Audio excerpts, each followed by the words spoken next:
Woy Woy's Elijah Stevenson was given the heartbreaking news that his 57-year-old stepdad only had a week to live after doctors found he was bleeding on the brain and was riddled with cancer after he went for a checkup earlier this month. However, Elijah's mum lives 18 hours away in Longreach in Queensland. So we're like, okay, we'll apply for an exemption and try and get across the border, and so I can go there and spend the last days with him, and he can meet his granddaughter before he goes, because we couldn't go up because of the restrictions. So then I got in touch with Liesl Tesch's office, and Jesse, the assistant, said, all right, well, obviously because it's, he's only got a week to live, we won't go through the normal portal. I'll contact the Premier directly. You just send me the information, the email, and we'll get it all sorted. We had to get all the appropriate documents for Queensland Health and stuff. We got this when I was applying for the border passes. I got one. Said that we didn't have to quarantine on arrival to Queensland, valid till the 13th of October. So I got that, and I also had an application for the exemption for an end-of-life visit in as well. Elijah then departed for the Sunshine State after getting the required documents. He was very, very fastly deteriorating, and then I got a phone call on Friday, and he said, and Mum said that he had just taken a turn, and they don't think he's going to make the weekend. So I said to my partner, I said, tell me if I'm being unreasonable, and before I finished the sentence, she had said, I'll pack the bags. However, when the young family got to the Queensland border, they weren't allowed past. And pretty much got to the border the very next morning. Went to go through the border, and we presented our pass, and he said to us, the G pass is no longer relevant. Like it's not a applicable thing to get through anymore. You need an X pass. So they moved the goalpost on us, and we're like, okay, well... More than 24 hours later, they were still waiting on the Queensland government to sort out the glitch. And then I got a phone call about lunchtime, and my mum called and said that he'd passed. And she said, Ricky's gone. He's dead. And, and I felt just so fucking upset because, I tried to do everything to get there, and I was doing everything in my power to reach him, so he could meet his granddaughter, 5-month-old, and hadn't even met her or held her, and like for me, that's all I really wanted was for him to just hold his granddaughter, and to meet Pa, and he couldn't. I've known my stepdad longer than I've known my own dad, and he's been more of a father figure to me than my dad, and now I have to perform his eulogy over a Facebook chat, A spokesperson from Queensland Health has offered their condolences to the family and are unable to comment in depth, but did receive Elijah's exemption application on September 29. Queensland Health also says it prioritises end-of-life visits. Okay, so they're saying this pass is not accepted in Queensland? Well, it's no longer accepted. Even though this is from, you got this from New South Wales government or Queensland? Queensland government, yeah. But then they've said it's not... It's not acceptable anymore. I need a whole other different pass. And then the process, were you told this at all, that you needed something else? Or No, this is what I've got. And the police officer was pretty good actually, once he sort of found out what we were doing. Because he was roughly the same age as my stepdad as well, and I think it hit a chord with him, and I could tell by looking at him he wanted to let me through, but he said, look, we'll do what we can on our end.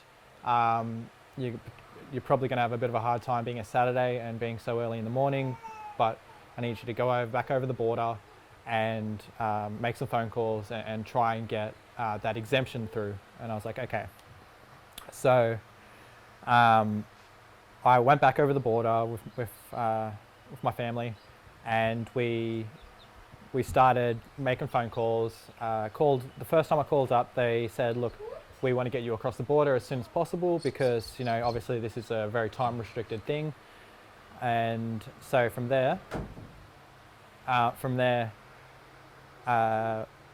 we were told, okay, call back at 8 o'clock Queensland time, so 9 o'clock New South Wales time, so that the team leader who processes it they'll knock on, they'll come in and they'll approve it, and then you'll be able to go. So I'm like, all right, sweet. So we went through and we just dotted the T's, crosses the I's for them to do their side of the things. Then we did all that, and then they called us back and said, okay, you did get a COVID test in New South Wales, but we need you to get another one.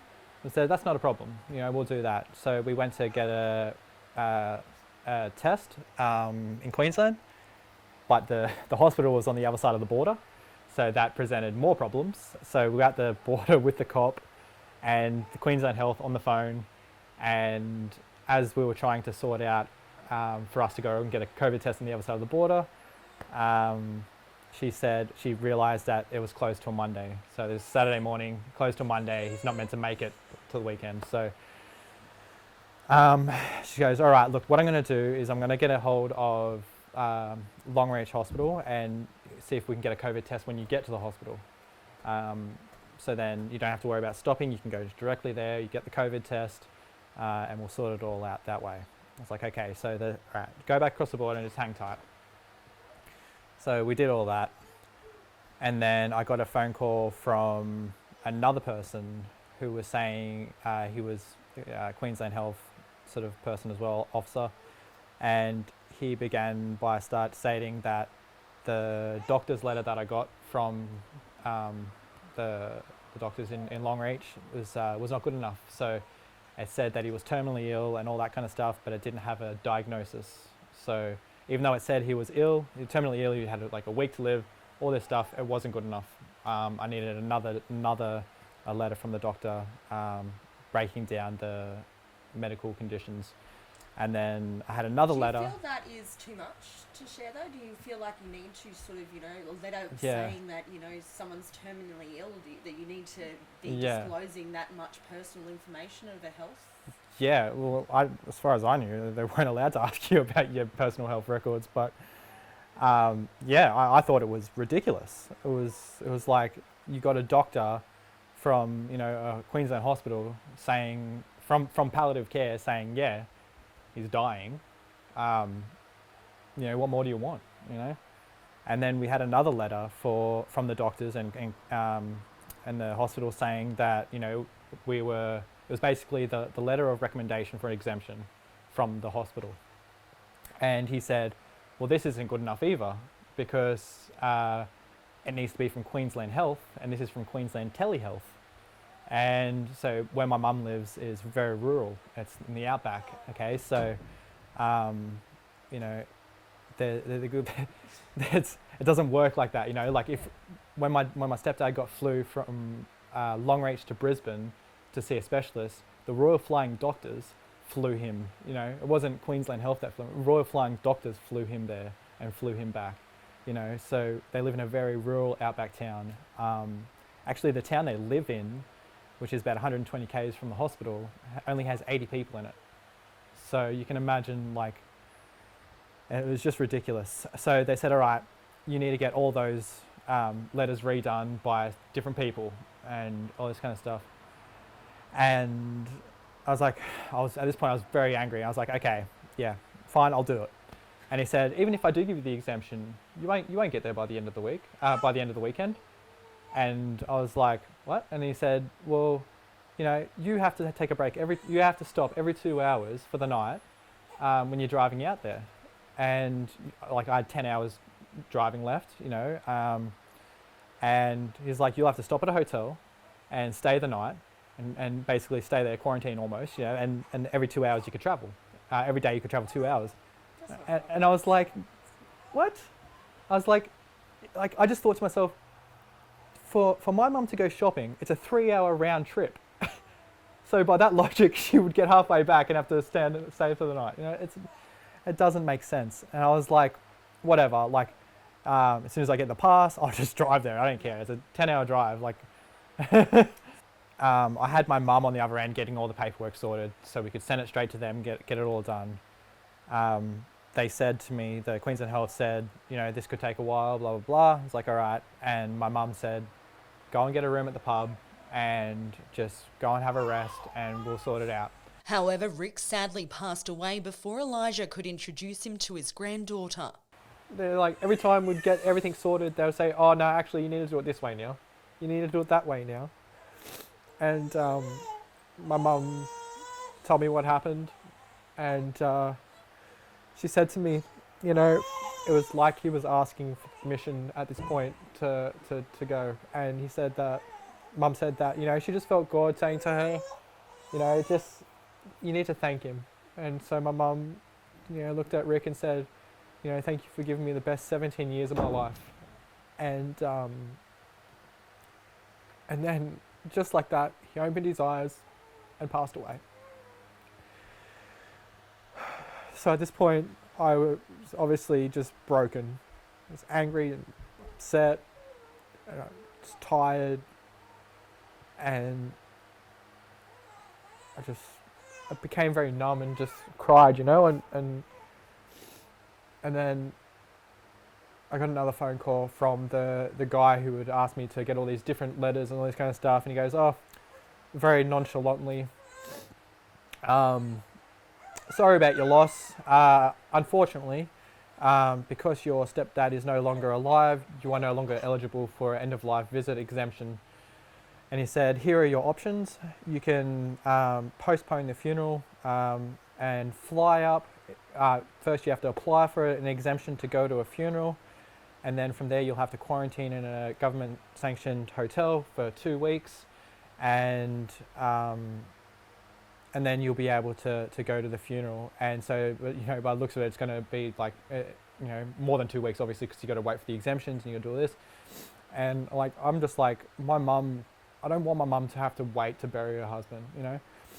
And I already looked at doing that, and the cost that it would have been for me and my partner and my daughter to get up there, you know, including flights and their accommodation that you have to stay in, it would have been about $15,000. And it's like, who's got the money to go and do that? You know? Not when you've just driven to the border to try and get past with, you know, what you believe was, you know, the right documents that you needed. Yeah, and then he said, and look, if that's not applicable, if that's not good for you, then you can always bring his body to New South Wales and have a funeral here. And I said, you're kidding me, right? And at this point, I just had enough. I was just so broken up, and I was like, all right. I called my mum, I told her what had happened, and she said, look, you know, we'll keep trying, we'll do what we can, you know. And at this point, I just, my brain was so fried from everything, I just couldn't even see a way forward. And we just like, you're one person this has happened to, you know. If this has happened to you, how many more people across the country, you know, New South Wales residents, Queensland residents that have been through this? This is something the government really needs to take seriously, because it's real. This is life. Yeah. Well, this is one thing. Like, I thought we were getting across the whole time. I thought we were getting across. Like, even one of the ladies that was on the phone helping us with all this, she said that her husband had to go see her husband had to see his dying father, who was actually about 100 kilometres from where my mum was, and he was going through the same troubles to try and get across the border to go and spend time with his dying father. And she goes, I know exactly what you're going through. And so, you know, I thought, you know, that maybe, you know, if she understood, you know, we might be in with a chance, you know. But, you know, it really just broke my heart, you know, and I didn't want to come home. I just, on my way home, we just stayed in a few hotels along the way, and, you know, my phone started going off. I just ignored everyone. I'm supposed to be there to support my mum right now. I'm supposed to be the one I'm the eldest boy, you know. I'm supposed to be there helping my mum get everything sorted, so the weight's off her shoulders, you know, like. And she's just doing it all, you know, pretty much by herself. She has my little brother there, you know, but. They talk about mental health, but, you know, there's no, when it's the serious cases, you know, football players can go up to Queensland, but people can't go and visit their family. Yeah, it's ridiculous. I tried to sweeten the I tried to sweeten the deal and make so he could stay alive a bit longer. I'm like, what do you, because they're living out there, there's no KFC out there. And I said to him, do you want me to bring you up something? He's like, yeah, hot and spicy. Give me a bucket of hot and spicy. I was like, all right, don't you go anywhere. I'll bring you a bucket of hot and spicy. You know, and all I could think of, you know, I thought, you know, maybe that we could keep him alive long enough, you know, FaceTiming so we could see Sienna and, you know, and thought that love would keep him alive for just a little bit longer to get up there. And, you know, so it was 10 days after, you know, I applied for the exemption and got the border pass and all that. And I told him he had a week to live, 10 days, and then it got cancelled. And then it got to the border. We're sitting at the border, you know, with everyone on our side, you know, even the people on the phone fighting for us, just to get a phone call to say, too bad, so sad. No, yeah. Do you think it's good enough? No, not at all. I think it's disgusting. I guarantee you, if it was one of the pollies, like one of the politicians' family, they would just go, yeah, sure, no worries, bye. You know, or if you had a bit of money behind you, or you were a bloody football player or soccer player or something, it doesn't matter. You just go, you'll be fine. We're the only people that lose out, you know. Sky Hull, Central Coast News.